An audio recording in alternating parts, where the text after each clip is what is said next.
Çevrənin daxilindəki nöqtədən çevrəyə ən yaxın məsafə 11 sm, ən uzaq məsafə 19 sm olarsa çevrənin uzunluğunu tapın.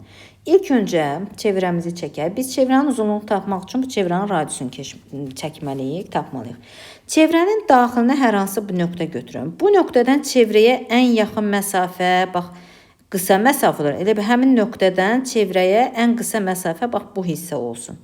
Və ən uzaq məsafə də sağ tərəf uzadaq, digər tərəfinə qədər məsafə. Və bu çevrə mütləq, bu məsafə mütləq, daha doğrusu bu düz xətt mütləq çevrənin mərkəzindən keçməlidir. Çünki çevrənin mərkəzinin, yəni diametrinin ən böyük vətərdir də, ona görə.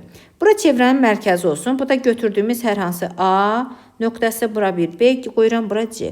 Ən yaxın məsafə, yəni AB olsun 11, ən uzaq məsafə də AC olsun 19.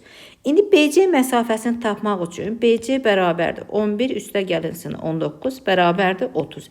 Yəni bu çevrənin diametri 30'dur. D bərabərdir 30. Diametr 30'dursa, onda bizim çevrənin uzunluğu idi? S bərabərdir ya 2pi R düsturu ilə, ya da pi D düsturu ilə yaza bilərik. Çünki 2 dənə radius, bir dənə diametrə bərabərdir. Deməli, uzunluq olacaq 30 pi. Cavab 30 pi olacaq.